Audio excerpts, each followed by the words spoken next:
Yun, ang magandang araw mga ka-DIY. Ito try natin tong 1000 watts kung kakayanin ng ating inverter, no? Kung kakayanin itong ating rep. Ito yung consumption ng rep natin. Kaya sabi dito based on kilowatt hour 24 divide 24 hours times 30 days. So yan. Ito bagong bago to.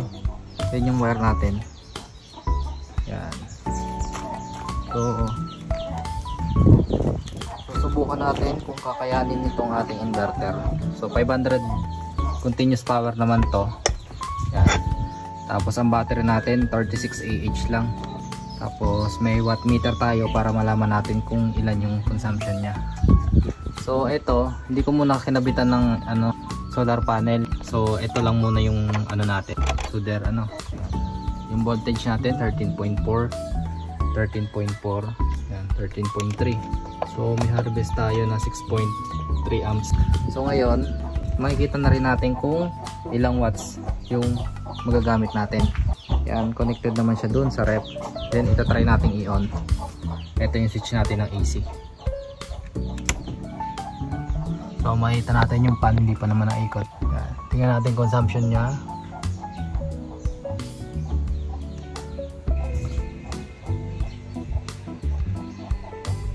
Yun. So tumaas na 89, 88. Hindi naman siya ganun kabilis bumaba. Ito 36 Ah lang to, 12 volts tayo, no? So tingnan natin yung wire kung may mga umiinit. Wala naman. Ito normal naman to, umikot na yung pan niya agad. Yun 13.3. So yan yung consumption niya, 82, 83 watts. Tingnan natin kung naka-open na. So nakasaksak naman na yan. Wala. So yan, na siya, naugong na. Yan, maririnig nyo. Ito bagong bago to, 3 months lang nagamit.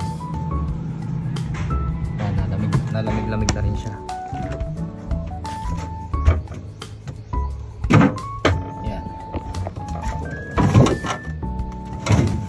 So 1 lang muna natin nilagay. Pero umilaw na siya, oh.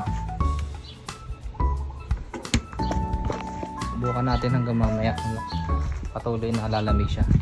Hindi naman nababa. Yun, tumataas yung natin. 140, 150. So ang continuous nga pala nito 500. Ang peak power 1000 watts. So 12 volts lang siya. So yun yung niya, pababa ng pababa. So dito sa amin mainit naman. Yan. Papansin nyo, mainit naman. Yan, sobrang trend. Ang solar panel pala natin yan ay 160 watts lang na Bosca. So yung na-harvest na per hour siguro sa rep lang. So kaya kailangan talaga magdagdag ng battery. So yan. Tinaray ko lang ikabit dyan muna para subukan natin yung ating rep na inverter. Tapos yan, battery natin. So sukatin na lang din natin.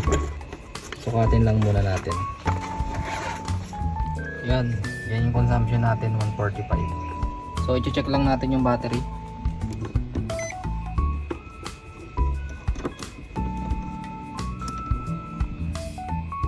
$12.82. So 12.9, 12.8, 12.8, 12.8, tapos 12.9, tapos 12.8. Ang consumption niya 148 pa rin.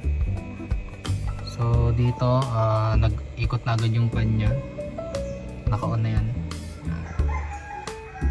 So yan 12.81.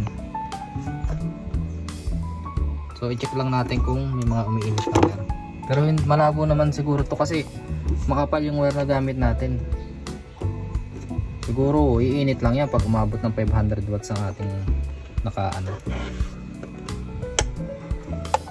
ito kasi hindi naman siya ganun kainit. So mas maganda talaga para tumagal din yung mga appliances. Magbutas lang kayo dito.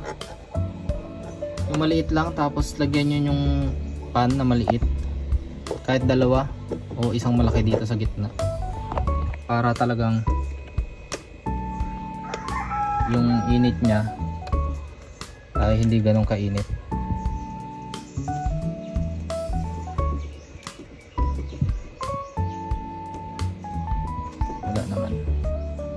So yan, 153. Maya balikan ko kaya kung ano na, malamig na siya.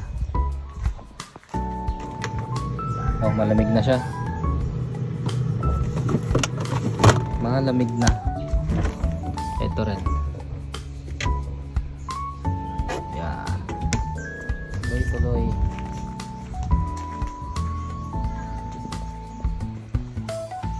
Kanina smooth lang yung pan niya. Ngayon lumakas na yung pan ng ating inverter. So ibig sabihin nakakaramdam na siya ng init mo sa loob. So ayan, tumaas 162.